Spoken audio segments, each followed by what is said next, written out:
आपको डर किससे है? कांग्रेस से है कि नेशनल कॉन्फ्रेंस से? दिल की बात।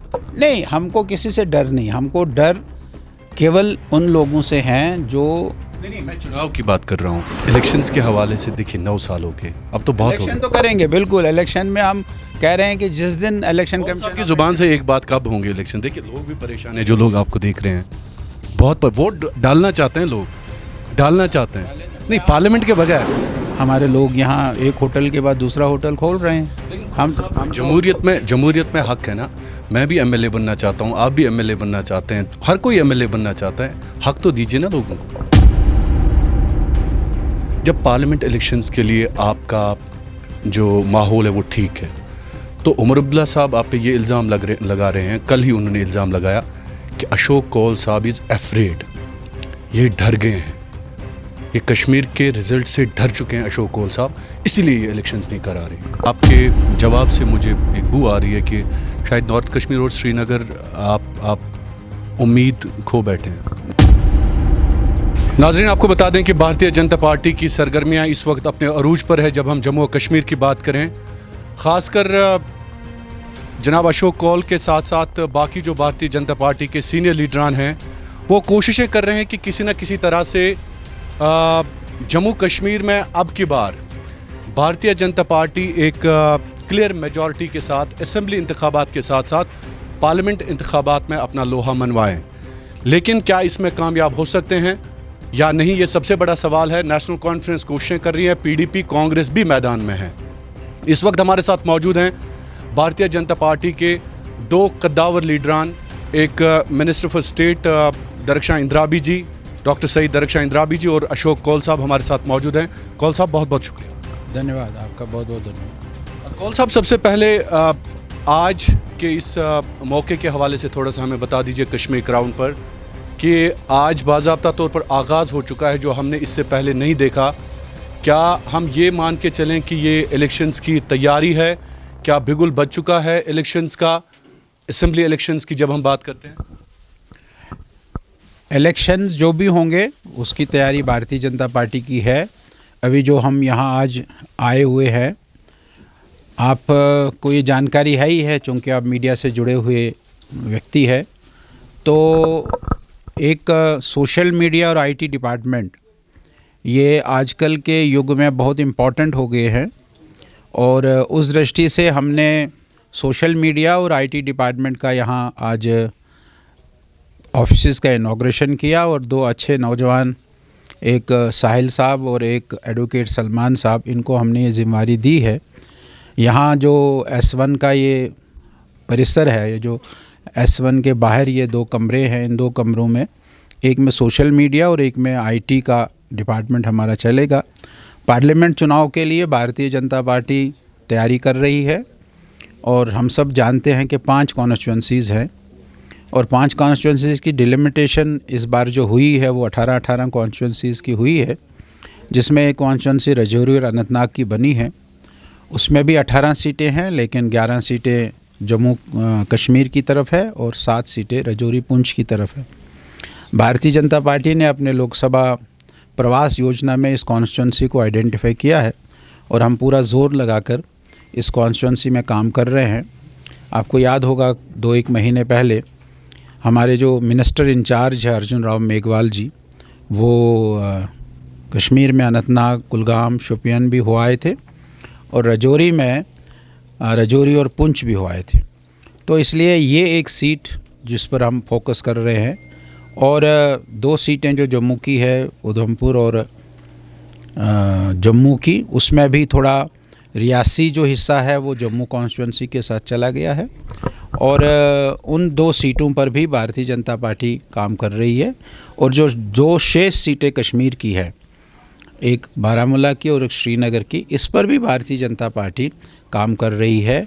और इस समय पार्लियामेंट्री चुनाव की दृष्टि से हम लोग तैयारी कर रहे हैं, और इसी बीच में असेंबली के चुनाव भी होंगे। असेंबली चुनाव के लिए भी ये तैयारी उतनी ही फ़ायदेमंद रहेगी जितनी पार्लियामेंट्री चुनाव के लिए फ़ायदेमंद रहेगी। आपका मानना यह है कि आप साउथ कश्मीर सीट पर ज़्यादा फोकस कर रहे हैं? आपके जवाब से मुझे एक बू आ रही है कि शायद नॉर्थ कश्मीर और श्रीनगर आप उम्मीद खो बैठे हैं? नहीं, उम्मीद नहीं खो बैठे, हम बराबर है। भारतीय जनता पार्टी ने सारे हिंदुस्तान में 160 सीटें आइडेंटिफाई की है जो हम कभी नहीं जीते हैं। वो 160 सीटें लोकसभा प्रवास योजना में, उसका नाम दिया है लोकसभा प्रवास योजना। उन 160 सीटों पर पिछले 6 महीने से भारतीय जनता पार्टी के कार्यकर्ता ये काम कर रहे हैं और उसमें ये एक सीट 160 में से ये अनंतनाग राजौरी की भी जुड़ी है। इस पर भी हम उसी प्रकार से काम कर रहे हैं जिस प्रकार से हम हरियाणा में, पंजाब में काम कर रहे हैं, यहाँ भी उसी गति से काम हो रहा है। और इस सीट को हम लोकसभा प्रवास योजना के अंतर्गत देखते हैं। और जो बाकी 2 सीटें हैं यहाँ, नॉर्थ कश्मीर और सेंट्रल कश्मीर, इस पर भी भारतीय जनता पार्टी काम कर रही है। मैं यहाँ आया हूँ, 4-5 दिन रहूँगा और मेरे पार्लियामेंट्री कॉन्स्टिट्यूंसीज़ के अनुसार ही इस बार का दौरा है। और पार्लियामेंट्री कॉन्स्टिट्यूंसीज़ में हमको कैसे अपने काम को बढ़ाना है, यही हमारी रहेगी। आपको याद होगा कि 17 सितंबर को प्रधानमंत्री जी ने जो एक योजना, स्पेशल योजना लॉन्च की थी 17 सितंबर को, विश्वकर्मा योजना, जिसमें 18 कारीगरों को लोन मिलेगा। 18 कारीगरों को आइडेंटिफाई किया गया है और उसमें जो पोर्टल खुला है वो पोर्टल भी साउथ कश्मीर के 4 ज़िलों का ही अभी जम्मू कश्मीर में खुला है। वो 4 ज़िले अपनी रजिस्ट्रेशन कर रहे हैं। और आपको मैं बता दूं कि 3000 से 15 दिन पहले जो हमारे पास जानकारी थी, उसमें 3000 से अधिक लोगों ने उस पोर्टल पर रजिस्ट्रेशन की है। वो सब, चाहे वो कुमार है, चाहे वो हजाम है, चाहे वो तरखान है, चाहे वो मोची है, उन सब लोगों ने उस पर रजिस्ट्रेशन की है। 3000 से ज़्यादा लोगों की रजिस्ट्रेशन होगी, आइडेंटिफाई होंगे, उनकी ट्रेनिंग होगी। ट्रेनिंग में उनको हर 5 दिन की ट्रेनिंग होगी, 2500 रुपये उनको इंसेंटिव मिलेगा और बाद में उनको 15,000 का एक किट मिलेगा जो उनके काम का किट होगा। और फिर 1 लाख रुपया उनको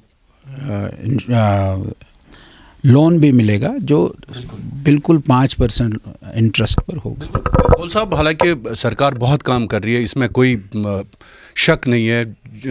जिस तरह से मोदी जी ने खासकर बहुत सारी स्कीमें लॉन्च की है, इसमें कोई शक नहीं। लेकिन जम्मू कश्मीर में अब थोड़ा सा यहाँ पे उसका ज़्यादा गिनवाया नहीं जा रहा है, वो एक प्रॉब्लम है जम्मू कश्मीर में।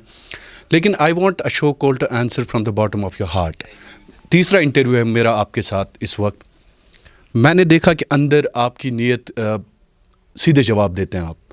जब पार्लियामेंट इलेक्शंस के लिए आपका जो माहौल है वो ठीक है, तो उमर अब्दुल्ला साहब आप पे ये इल्ज़ाम लगा रहे हैं, कल ही उन्होंने इल्ज़ाम लगाया कि अशोक कौल साहब इज़ अफ्रेड, ये डर गए हैं, ये कश्मीर के रिज़ल्ट से डर चुके हैं अशोक कौल साहब, इसीलिए ये इलेक्शंस नहीं करा रहे हैं।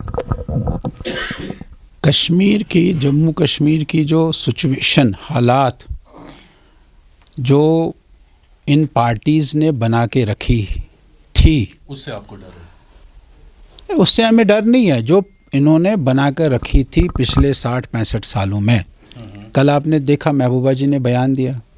अब महबूबा जी के बयान से क्यों तिल मिलाए उमर साहब? महबूबा जी ने ठीक कहा, हम तो उनको बधाई देते हैं कि आपने ऐसा बयान दिया कि 1952 में, 1951 में से लेकर 1987 तक यहाँ रिगिंग हुई। कौन थे उस समय के हुक्मरान? नहीं, वो तो मेरे इंटरव्यू में भी महबूबा जी ने ओपनली कहा, मेजर ब्लंडर्स जो हैं उसमें नेशनल कॉन्फ्रेंस का नाम उन्होंने लिया। ठीक है, अब ये नेशनल कॉन्फ्रेंस ने जो ब्लंडर्स किए, उन ब्लंडर्स को ठीक करेंगे, फिर चुनाव करेंगे, उसमें क्या बात है। अच्छा, इसका मतलब है कि आप नेशनल कॉन्फ्रेंस की हुई गलतियों को सुधार रहे हैं? और क्या। भारतीय जनता पार्टी, हमारे लोग, जो चाहे नेशनल कॉन्फ्रेंस ने की, चाहे कांग्रेस ने की, कांग्रेस ने कौन सी कमी रखी, चाहे कांग्रेस ने की, नेशनल कॉन्फ्रेंस की, बाद में पीडीपी ने की, उन गलतियों को, उन चीज़ों को सुधारने की आवश्यकता है। यहाँ हवाला मनी, यहाँ मिलिटेंसी, यहाँ सरकारी कर्मचारियों में घुसपैठ, कौन सी ऐसी चीज़ यहाँ उन्होंने छोड़ी थी जिस चीज़ में उन्होंने दहशतगर्दी नहीं पनपने दी थी, उसको भारतीय जनता पार्टी ठीक कर रही। उसको आज लोग खुश हैं। आज मैं पढ़ रहा था सुबह अखबार में कि हमारे सरकार ने कहा कि भाई जो टूरिज़्म यहाँ बढ़ा है, इतना बड़ा टूरिज़्म हो गया है कश्मीर में, अब ये कोई कम बात है। हमारे लोग यहाँ एक होटल के बाद दूसरा होटल खोल रहे हैं। लेकिन हम जमहूरियत में हक है ना। मैं भी एमएलए बनना चाहता हूँ, आप भी एमएलए बनना चाहते हैं, हर कोई एमएलए बनना चाहता है। हक तो दीजिए ना लोगों को। जमहूरियत में तो हक था, और हक तो वही कहा कल महबूबा जी ने कि जब 1952 में चुनाव हुआ तो उसमें से केवल 8 सीटों पर चुनाव हुआ। केवल 62 सीट्स ऐसी थी जो बिना मुकाबले लोगों ने जीत ली थी। एक गलती उन्होंने की, हम भी गलत थोड़ी करेंगे, लेकिन हम जो गलतियां इतने 60 सालों में हो गई है उनको सुधारने में थोड़ा समय लगता है। तो इलेक्शंस के हवाले से देखिए 9 साल हो गए, अब तो बहुत हो इलेक्शन गए। तो करेंगे बिल्कुल। इलेक्शन में हम कह रहे हैं कि जिस दिन इलेक्शन कमीशन की जुबान से एक बात, कब होंगे इलेक्शन? देखिए लोग भी परेशान हैं, जो लोग आपको देख रहे हैं बहुत वोट डालना चाहते हैं, लोग डालना चाहते हैं, नहीं पार्लियामेंट के बगैर। देख रहा था 2019 के चुनाव की, मुझे ज़बरदस्त एनालिसिस आई कि होम शालीबुग कॉन्स्टिट्यूंसी में साउथ कश्मीर में 2019 के चुनाव में 1.1% वोट पड़ा है। हम तो चाहते हैं कि यहाँ के बच्चे, यहाँ के नौजवान, यहाँ के बुज़ुर्ग वोट डालने निकले। यहाँ तो मुझे ऐसे लोग मिले उम्र 50 साल, कभी वोट डाला नहीं, डाला कभी नहीं डाला। क्यों नहीं डाला? वो मार देते, डर था, बाइकआउट था। अब वो सारा नहीं होगा और बड़ी संख्या में लोग वोट डालेंगे, और जिस दिन इलेक्शन कमीशन ऑफ इंडिया चुनाव की घोषणा करेगा उस दिन हम भारतीय जनता पार्टी हमेशा तैयार हैं। और हमने जो वादा किया है लोगों के साथ कि हम डेवलपमेंट, विकास इसको करेंगे, ये हमारी। रीजनली आपको डर किससे है? कांग्रेस से है कि नेशनल कॉन्फ्रेंस से है? दिल की बात बताइए। नहीं, हमको किसी से डर नहीं। हमको डर केवल उन लोगों से हैं जो नहीं, मैं चुनाव की बात कर रहा हूँ। चुनाव में भी उन लोगों से हमें डर है जो इसको एक सियासत को एक दूसरे नज़र से लेने की बात कर रहे हैं, उनसे हमें डर है। भारतीय जनता पार्टी को वो जिस नज़रिया से देखते हैं, भारतीय जनता पार्टी को वो मोदी जी के नज़रिए से देखे, इसकी आवश्यकता है। जो भारतीय जनता पार्टी को मोदी जी के नज़रिए से नहीं देखता है, भारतीय जनता पार्टी को अपने नज़रिए से देखता है और भारतीय जनता पार्टी पर आरोप प्रत्यारोप लगाते, हमें उनसे डर है। तो क्या कोई चांस है कि नेशनल कॉन्फ्रेंस के साथ भी सरकार बनाई जा सकती है? नहीं, ऐसा तो मुमकिन हो सकता है, तो कुछ नहीं है। बाकी जब चुनाव होगा, जब हमने पिछली बार 2014 में चुनाव लड़ा था, तब किसको पता था कि भारतीय जनता पार्टी पीडीपी से गठजोड़ करेगी। लेकिन तब आवश्यकता ऐसी थी कि पीडीपी यहाँ से 28 सीटें जीते थे, हम वहाँ से 25 सीटें जीते। ये आ रही है कि नेशनल कॉन्फ्रेंस के लिए शायद दिल्ली अब दूर नहीं है। ये एज पर रिपोर्ट जो भी खबरें होंगी, लेकिन हम इस पर कोई कमेंट नहीं कर सकते हैं। लेकिन जब चुनाव होगा उसके बाद के हालात जो है वो बयान करेंगे कि क्या सिचुएशन होगी। चलिए सर, बहुत बहुत शुक्रिया, थैंक यू सो मच। इस प्रोग्राम को आप तक पहुंचाने में हमारे साथ ताउन कर रहे हैं डॉक्टर समीता सोफत हॉस्पिटल लुधियाना पंजाब। बेऔलाद जोड़ों के लिए उम्मीद की वाहिद किरण।